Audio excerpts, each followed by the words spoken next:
ज़रूरी नहीं कि दुनिया में हर इंसान मशहूर हो, फेमस हो, उसको शोहरत मिले, वो कामयाब तरीन इंसान हो, उसके अंदर बहुत कॉन्फिडेंस हो।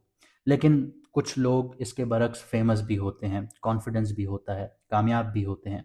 और फिर आते हैं वो लोग जो इनके ऊपर होते हैं, वो होते हैं किंग मेकर। और ये लोग दुनिया के बड़े बड़े बादशाहों को भी डायरेक्शंस दे रहे होते हैं। उनके एक फैसले पर हुकूमतें या ताकत के ऐवान हिल जाते हैं, गिर जाते हैं, बन जाते हैं।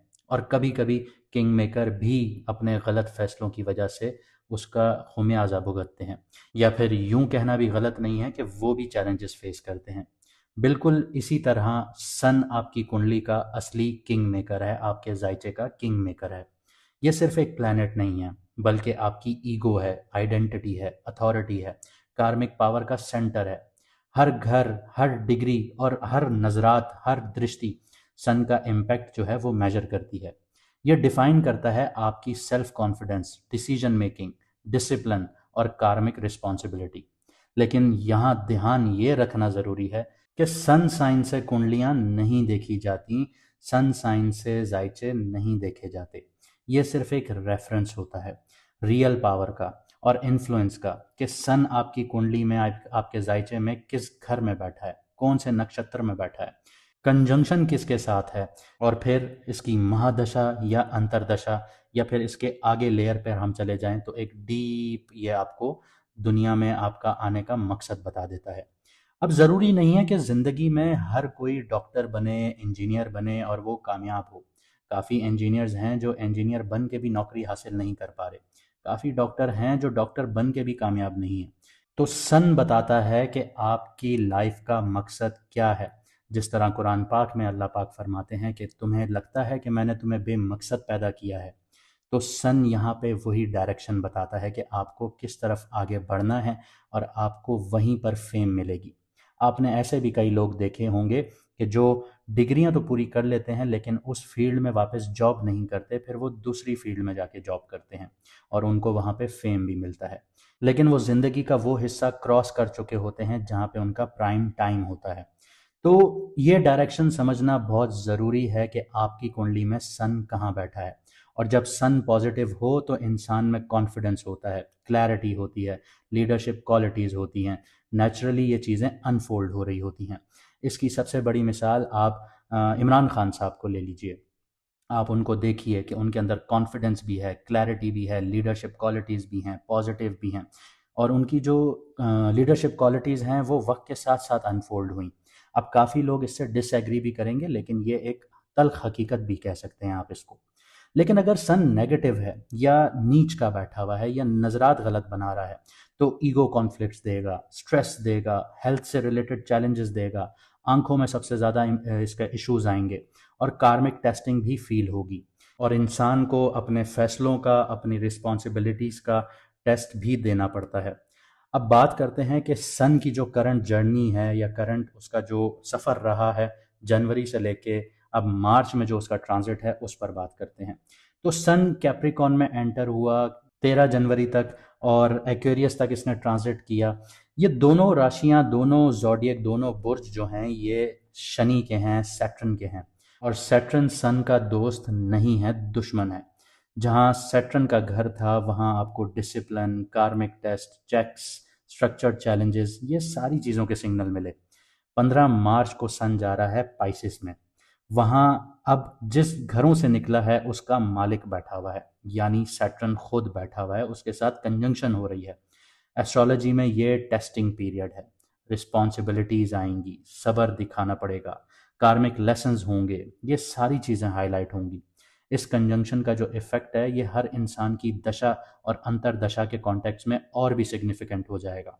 यानी आसान लफ्ज़ों में कि अगर आपको महादशा या अंतरदशा सन की चल रही है तो यहाँ पे अब बहुत इम्पॉर्टेंट रोल सन का आपकी ज़िंदगी पर हो जाएगा। और जिन लोगों की दशा या अंतरदशा सन की नहीं चल रही उनके ऊपर भी इम्पैक्ट आएगा, लेकिन माइल्ड आएगा, लेकिन आएगा ज़रूर। तो career, relationship, health, decision making ये डायरेक्टली इफेक्ट होंगी। ये टाइमिंग सिर्फ एक एस्ट्रोनॉमिकल फिनोमिना नहीं है, ये आपके पर्सनल कार्मिक रोड मैप का एक चेक पॉइंट है जहाँ पे रुक कर आपने समझना है। अगर आप चाहते हैं कि सन का एग्जैक्ट इम्पैक्ट आपके चार्ट में डिकोड हो, उसको देखा जाए, उसको समझा जाए कि आपने करियर के फैसले कैसे लेने हैं, आप किस फील्ड में आउटशाइन कर सकते हैं दूसरों को, आपके लिए ज़िंदगी में कौन से रास्ते हमवार हो सकते हैं, कहाँ पे कब कौन से फैसले लेने हैं, तो व्हाट्सएप का नंबर आपकी स्क्रीन पर आ रहा होगा। अपना अपॉइंटमेंट मैसेज करके बुक करवा सकते हैं, लिमिटेड स्टॉक होते हैं, ताकि आपकी कुंडली में पता चले कि किंग मेकर का रोल कहाँ पर प्ले हो रहा है और आप कहाँ पर किंग बन सकते हैं। अब सन जो है वो स्पॉटलाइट में है और अब आपके डिसीजंस और एक्शंस भी स्पॉटलाइट में रिफ्लेक्ट होंगे। तो अब या तो सन का ट्रांजिट आपको बना देगा या आपको बिखेर देगा। इसके अलावा अगर आप लोग अपना मून साइन नहीं जानते, कि आपको पता चले कि आपने वीडियोस किस ज़ोडिएक से देखनी है, किस बुट से देखनी है, किस राशि से देखनी है, तो आप कमेंट सेक्शन में अपनी ओरिजिनल डेट ऑफ बर्थ लिखें, हमारी टीम आपको आपका मून साइन बता देगी। और अगर आप लोगों ने अभी तक चैनल सब्सक्राइब नहीं किया तो कर लीजिए, क्योंकि बहुत जल्द हम लाइव आएंगे और आप लोग फिर हमसे बात नहीं कर पाएंगे जो लोग सब्सक्राइब नहीं कर रहे, क्योंकि सब्सक्राइब करने के बाद ही आपके पास ऑप्शन खुलेगा कमेंट करने का। तो अब समझते हैं कि आपकी कुंडली का जो ट्रांजिट है, सन जो कर रहा है पाइसिस में, वो आपके ऊपर क्या इम्पैक्ट डाल रहा है। तो अगर आपका मून साइन या लगना जो है वो सजिटेरियस है, यानी धनु राशि है, यानी बुर्ज कौस है, तो आपके फोर्थ हाउस में सन ट्रांजिट कर चुका है।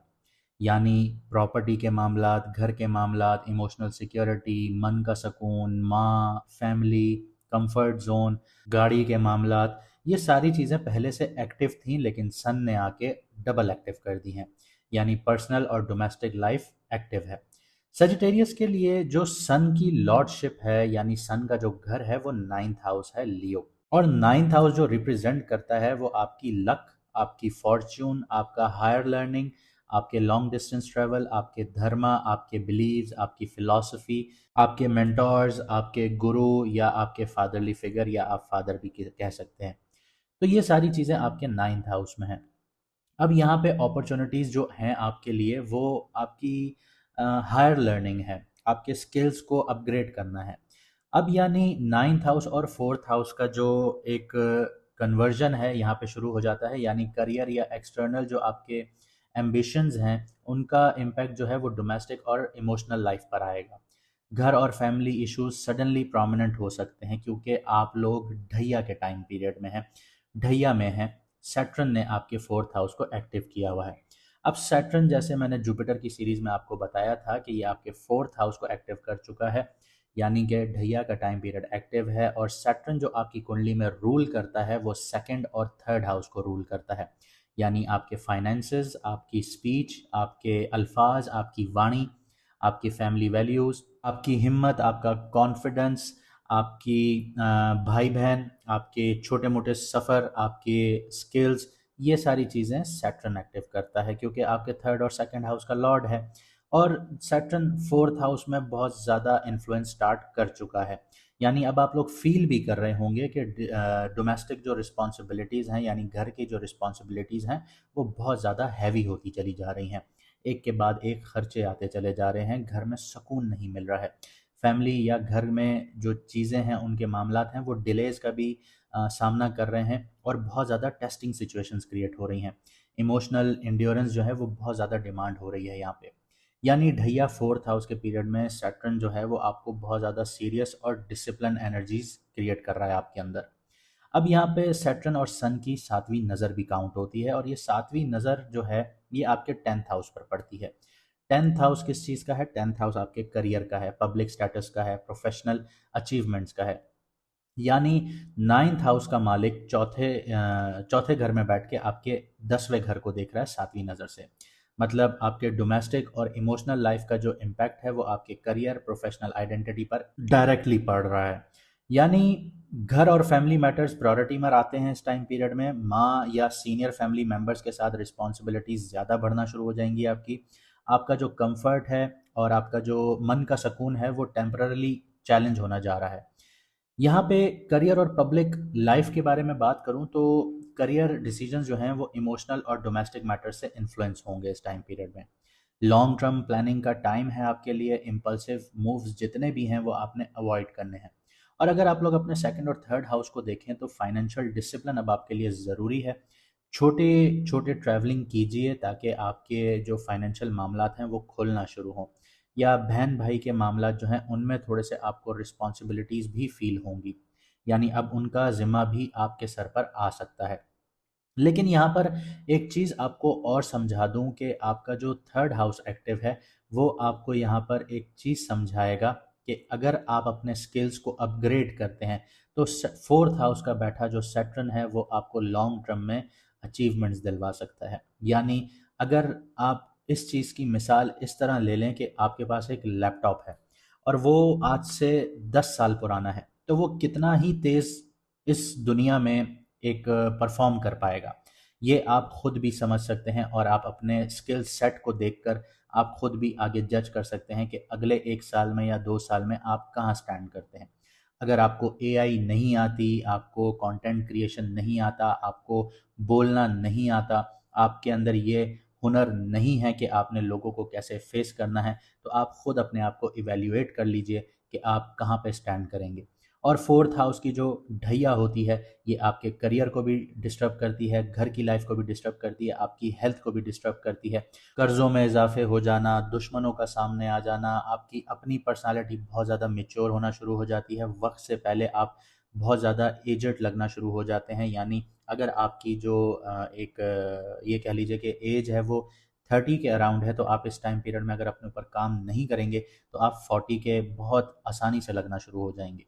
क्योंकि सैटर्न यहाँ पर आपको बहुत ज़्यादा जल्दी एक उस सिचुएशन में ले आएगा कि आपके ऊपर इतनी रिस्पॉन्सिबिलिटीज़ आ जाएंगी कि आप वक्त से पहले बूढ़े नज़र आना शुरू होंगे। तो ये चीज़ आपको अब अपने दिमाग में बिठानी होगी कि आपको अपने ऊपर भी काम करना है। ज़िंदगी में कोई भी इंसान सारी ज़िंदगी एक ही बिजनेस, एक ही जॉब पर टिक कर काम कर नहीं सकता और उसी से सारी ज़िंदगी कमा नहीं सकता। अब यहाँ पर सन जो है वो आपको लीडरशिप, कॉन्फिडेंस और अथॉरिटी देता है, लेकिन सैटर्न जो है वो रिस्पॉन्सिबिलिटीज, सब्र और कार्मिक लेसन्स देता है। तो अंदर से स्ट्रेंथ और मेच्योरिटी डेवलप होगी आपके अंदर। इमोशनल डिसीजंस और प्रोफेशनल लाइफ को बैलेंस करना सीखना होगा इस टाइम पीरियड में। अगर आप ये नहीं सीखेंगे, आप एटीट्यूड दिखाते रहेंगे, आप ईगो में आते रहेंगे अपने घर में भी, अपनी प्रोफेशनल लाइफ में भी, तो सैटर्न एक्टिवेट हो जाएगा। और सैटर्न एक्टिवेट हो गया तो वो आपको यहाँ पे बिल्कुल ह्यूमिलिटी सिखा देगा, हम्बलनेस सिखा देगा, और वो इस तरह से सिखाएगा कि वो आपसे सीखना भी दुश्वार हो जाएगा, आपसे बर्दाश्त ही नहीं हो पाएगा। तो इस चीज़ को आपने बहुत माइंड में समझना है, इसको बिठा लेना है कि आपने ये काम नहीं करना, एटीट्यूड, आपने एरोगेंस, ये चीज़ें शो नहीं करनी, चाहे घर हो चाहे आपके प्रोफेशनल मैटर्स हो। अब यहाँ पे जो सन है वो नाइन्थ हाउस का लॉर्ड है, यानी इस टाइम पीरियड में सन आपको सपोर्ट भी करेगा, आपकी लक भी सपोर्ट करेगी, आपको छोटे मोटे चांसेस भी मिलेंगे, स्किल्स अपग्रेड करने के चांसेस भी मिलेंगे, लेकिन आपको वो छोड़ने नहीं है। ये ना हो आपको एक अपॉर्चुनिटी मिले कि आप अपने स्किल सेट अपग्रेड करें, या आपको फ़ॉरेन से कनेक्शंस बनाने के मौके मिले और आप वो अपॉर्चुनिटी मिस करें, तो यहाँ पर आपके लिए मुश्किलात होंगी। लेकिन एक ख़ास बात और बता दूँ नाइन्थ हाउस की, कि नाइन्थ हाउस आपकी दुआओं का घर होता है। तो लोगों से बिला वजह दुआएं लेते रहें, बिना बेमकसद दुआएं लेते रहें, बेलॉस दुआएं लेते रहें, कि आपको उनसे कोई मतलब नहीं है लेकिन आप उनके लिए अच्छा कर रहे हैं। आपने अगर ये उम्मीद रखी कि मैं इसके साथ अच्छा कर रहा हूँ, ये मेरे साथ अच्छा करेगा, तो ये तो घर आपका एक्टिव नहीं होता। लेकिन अगर आप लोगों को अ, ये समझ लीजिए कि बिना वजह आप किसी की मदद कर रहे हैं, सिर्फ अल्लाह से राज़ी होने, अल्लाह अल्लाह आपसे राज़ी हो जाए इस वजह से, तो आपके लिए यहाँ पे नाइन्थ हाउस एक्टिव होगा, आपकी लक आपको सपोर्ट करेगी। और यहाँ पे एक और चीज़ याद रखिएगा कि नाइन्थ हाउस में आपके गुरु हैं, मेंटोर्स हैं, फादरली फिगर्स हैं। अगर किसी इंसान का फादर नहीं है, तो वो ये समझ लीजिए कि घर में जो सबसे बड़ा शख्स है, जो सबसे बड़ी पर्सनैलिटी है, जो सारे घर को चला रही है, यानी उनके ब्रेड विनर है, तो वो आपकी फादरली फिगर है। आपने उनको भी रिस्पेक्ट देनी है, अपने गुरुज़ को भी देनी है, अपने मेंटोर्स को भी देनी है। अगर आप ये नहीं करते इस मंथ में, तो आपका सैटर्न एक्टिवेट बहुत शिद्दत से होगा। और जो शिद्दत होगी वो आपसे बर्दाश्त नहीं होगी। तो फैमिली और डोमेस्टिक मैटर्स पर बहुत ज़्यादा ध्यान देना है। करियर में इम्पल्सिव मूव्स जितने भी हैं वो अवॉइड करने हैं आप लोगों ने। सब्र और डिसिप्लिन मेंटेन करना है। इमोशनल बैलेंस और घर की जो लाइफ है आपकी उसमें हार्मनी पर, उसकी हार्मनी पर आप लोगों ने फोकस रखना है। ये पीरियड पर्सनल ग्रोथ और आपकी डोमेस्टिक स्टेबिलिटी के लिए है, लेकिन चैलेंजेस भी यहाँ पे उतने ही होंगे। तो उम्मीद करता हूँ आपको ये कॉम्प्लेक्स सिस्टम समझ में आया होगा और आप अपनी ज़िंदगी के फैसले सोच समझ कर लेंगे और समझेंगे चीज़ों को। और अगर आपको हमारी मेहनत पसंद आई तो वीडियो को लाइक शेयर ज़रूर कीजिएगा, कमेंट सेक्शन में अपनी राय ज़रूर दीजिएगा और चैनल को सब्सक्राइब करना मत भूलिएगा अगर आप हमारी लाइव ज्वाइन करना चाहते हैं। मुझे दीजिए यहाँ से इजाज़त, मिलते हैं अगली वीडियो में सितारों के सफ़र पर।